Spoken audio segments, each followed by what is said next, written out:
और मैं चाहूँगा कि सभी पूरा माननीय सदन इस बजट पर अपना सहयोग प्रदान करें, क्योंकि इसमें अगर आप विरोध करते हैं तो जिन गरीबों के लिए स्कीम है और जिन क्षेत्रों के विकास से उत्तर प्रदेश की अर्थव्यवस्था को एक नई गति मिलनी है, इसका मतलब यह है कि आप उसका विरोध कर रहे हैं। जिन महापुरुषों के नाम पर यह स्कीम घोषित हुई है उनका आप विरोध कर रहे हैं, ये उसको साबित करेगा।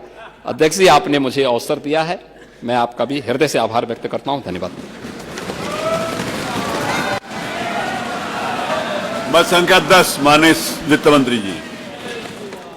मत संख्या 10। माननीय अध्यक्ष जी। कौन बोलेगा? मुख्यमंत्री जी, शायद पर्ची कागज के बीच में फाइल में रह गई है। उमर का सर। तो जरा एक बार फिर से याद दिला दीजिए। माननीय अध्यक्ष जी। माननीय मुख्यमंत्री जी, ये जितने भी सदस्य हैं, ये भी आपके इसी 25 करोड़ आबादी का हिस्सा है। इनकी भी चिंता कर लीजिए। आज तो आपने बहुत उदारता दिखाई सदन में, सब कुछ दे दिया, बहुत नई नई योजनाएं दे दी, इनका भी ख्याल कर लीजिए थोड़ा सा। एक बार का केवल आपसे अनुरोध है कि जो विधायकों की तनख्वाह है इसको महंगाई इंडेक्स से जोड़ दीजिए।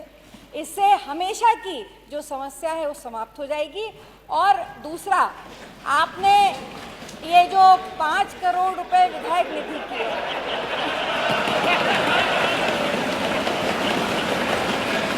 इसको 7 करोड़ कर दीजिए और 200। माननीय अध्यक्ष जी,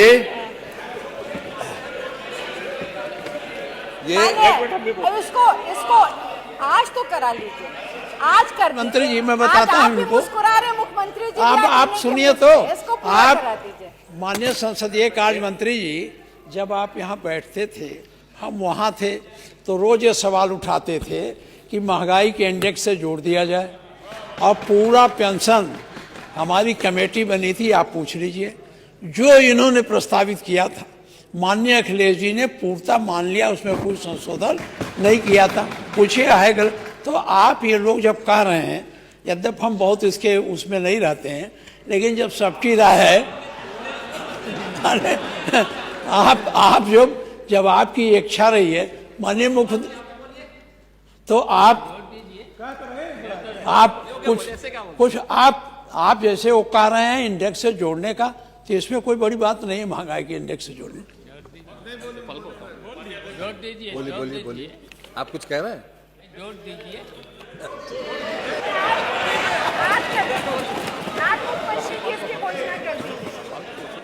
माननीय शिवपाल जी,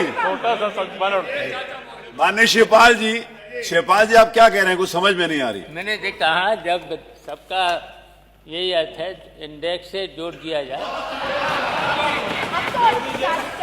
माननीय अध्यक्ष जी, ये 2013 में माननीय संसदीय कार्य मंत्री जी का वक्तव्य है, जिसमें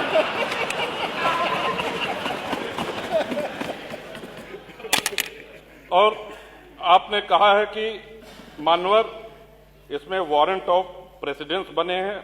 आपने हम विधायकों को एक स्थान दिया है, ये बात अभी महाना जी ने भी स्वीकार करी। उत्तर प्रदेश और केंद्र सरकार ने विधायकों को वरीयता दी है, वहीं दूसरी तरफ अधिकारी हम लोगों को अपने से छोटा मानते हैं, उनका पद अधिकार और प्रतिष्ठा हमसे ज्यादा है। मान्यवर, ये बहस जरूरी है। आगे चल के माननीय संसदीय कार्य मंत्री जी कहते हैं कि जो महंगाई का आलम है, मैंने इस सब में आज से 10 वर्ष पहले भी कहा था, यानी कि 2003 में भी आप उठाए, 2013 में भी उठाया इस बात। और आप आगे लिखते हैं, कहते हैं कि अखबारों के माध्यम से, मीडिया के माध्यम से कई बार ये आवाज उठा चुका हूं, हम क्या करें, एक प्याला चाय भी किसी को पिला नहीं सकता, ईमानदारी से कैसे रहा जाए।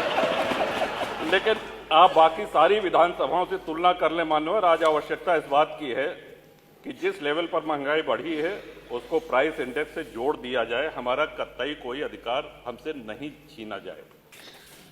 और इतना काफी नहीं है। अब मान्यवर, आपके ऊपर आपका भी यही मत था, माननीय संसदीय कार्य मंत्री का नेता सदन आदरणीय महाराज जी भी उपस्थित हैं। अब शुभ कार्य में देरी न की जाए, यही हम सब लोगों का निवेदन है। और 200 हैंडपंप तो माननीय मंत्री जी भी देंगे। 2028 तक इन्होंने कहा कि 2028 तक जल जीवन मिशन का कार्य पूरा होगा, तो कम से कम 200 हैंडपंप तो चलिए दे बैठिए। दीजिए। बैठिए। माननीय अध्यक्ष जी,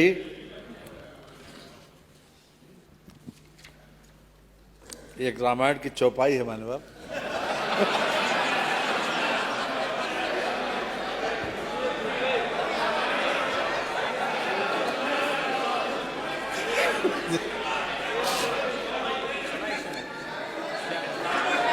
कि जो इच्छा करियो मन माही, हरि प्रसाद कस दुर्लभ नाही। इसका मतलब क्या हुआ? माननीय अध्यक्ष जी,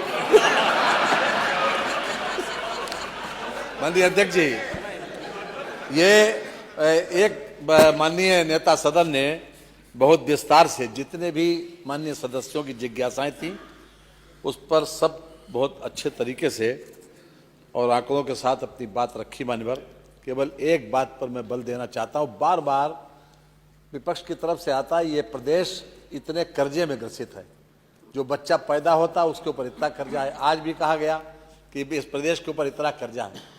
माननीय, जितनी भी विकसित सरकारें होती हैं, खास तौर से जो डेवलपमेंट ओरिएंटेड हैं, उनके लिए कर्जा लेकर जन कल्याण की योजनाएं चलाना कोई नई बात नहीं है माननीय।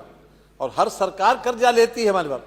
बात तब खराब होती है जब हम कर्जे की किस्त चूटे या फिर कर्जे का ब्याज न दे पाए। कोरोना काल में भी योगी सरकार ने न तो कर्जे की किस्त टूटी और न कर्जे का ब्याज टूटा। आज भी इस वर्ष भी हम 39,000 करोड़ रुपया जो हम कर्जे की किस्त है वो देंगे और 53,000 करोड़ रुपए का कर्जे का ब्याज भी देंगे इस 24-25 के बाद। अब मान्यवर, मैं आपकी अनुज्ञा से ये प्रस्ताव करता हूं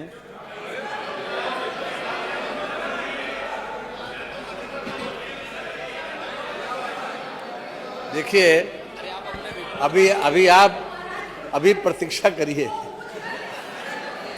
मैं आपकी अनुज्ञा एवं श्री राज्यपाल की सिफारिश से प्रस्ताव करता हूं कि 31 मार्च 2026 को समाप्त होने वाले वर्ष में अनुदान संख्या 1 लगायत 2, 4 लगायत 8, 10, 12 लगायत 22, 25 लगायत 28, 30 लगायत 36, 38 लगायत 55, 57 लगायत 63, 65 लगायत 87, 89 तथा 91 लगायत 93 के अंतर्गत होने वाले परिव्ययों को चुकाने के लिए आवश्यक धनराशि की पूर्ति के लिए रुपए 6,354,38,15,000 रुपए से अनधिक धनराशि स्वीकृत की जाए।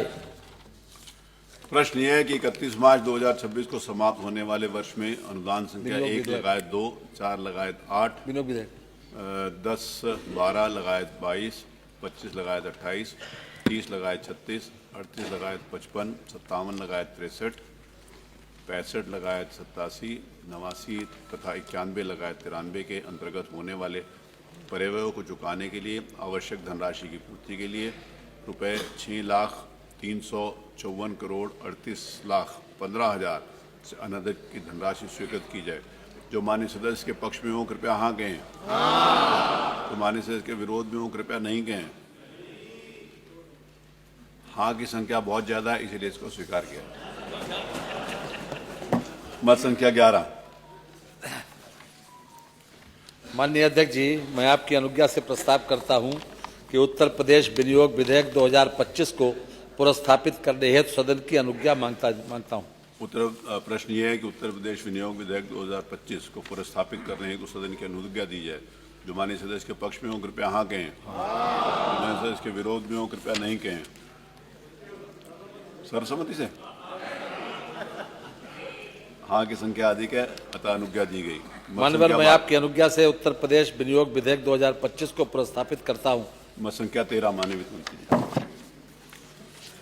माननीय, मैं आपकी अनुज्ञा से प्रस्ताव करता हूं कि उत्तर प्रदेश विनियोग विधेयक 2025 पर विचार किया जाए। प्रश्न ये है कि उत्तर प्रदेश विनियोग विधेयक 2025 पर विचार किया जाए।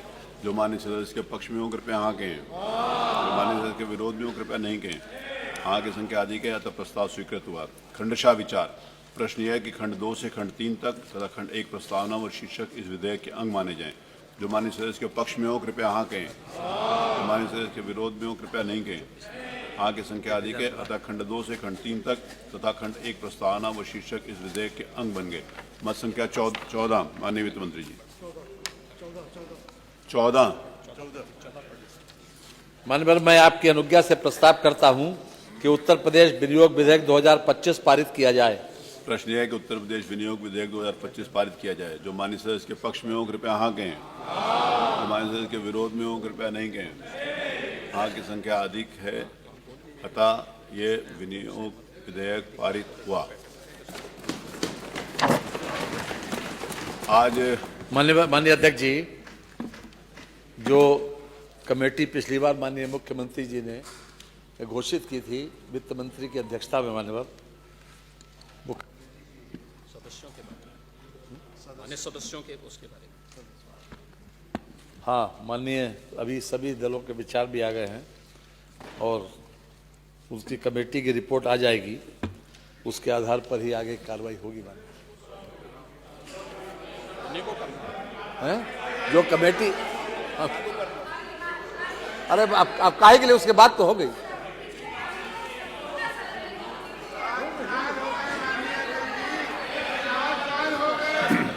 हम ही करें। उस नेता, उस कमेटी के चेयरमैन तो आप ही थे, उसके तो चेयरमैन आपने इनको बना रखा है। हाँ कह तो थी, कमेटी की रिपोर्ट आने दीजिए। हमको, हम लोगों को ना सदस्य चाहिए ना चेयरमैन का नाम चाहिए। जब आपने बढ़वाया था और कमेटी बनी थी तो सभी विपक्षी दल के सदस्य उसमें थे और आप मुख्य रूप से उसके प्रणेता थे, संयोजक थे। तो इसमें कहीं विपक्षी दल आपके कमेटी में तो दिखाई नहीं दे रहा।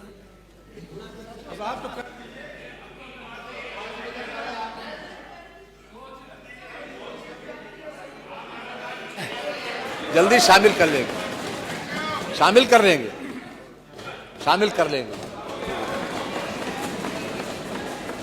माननीय अध्यक्ष जी, अब आप लोग समझ गए होंगे।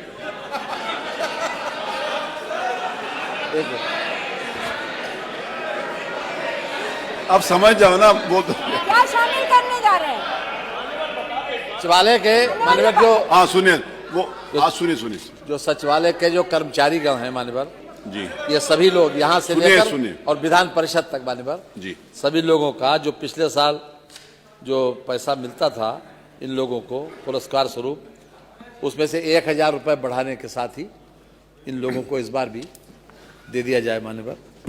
धन्यवाद। ये माननीय मुख्यमंत्री जी सहमत हैं। वो कर देंगे, हो गया, अब हो गया। 1000 रुपये शामिल कर देंगे। उसके पहले तो बता दिया कि मेंबरों को शामिल करके उसको आगे बढ़ा देंगे। रुक जाना है 2 मिनट। आप निर्णय ले लीजिए, हम सब सहमत है सदन में। बताइए, आप सब सहमत है? हम सब सहमति दे रहे हैं। अब आप तो बोल दीजिए सारी सहमति। अब हो गई बात।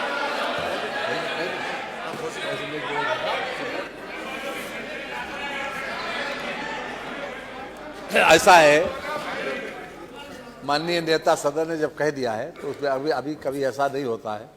वो परिस्थिति ऐसी थी कि कोरोना काल आ गया था, आपको सबको मालूम भी है। वो परिस्थिति में ऐसी थी, सबने सहयोग भी किया, सारे विधायकों ने उसमें सहयोग किया। इसलिए अब आज माननीय नेता सदन ने कह दिया है, अब ये हो जाएगा। चलिए,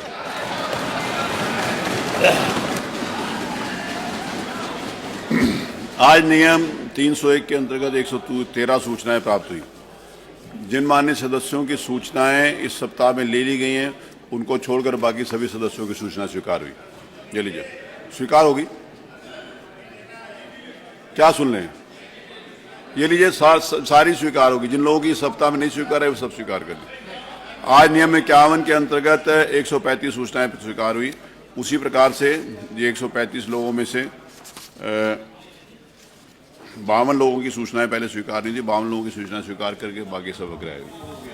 चलिए दोनों हो गई।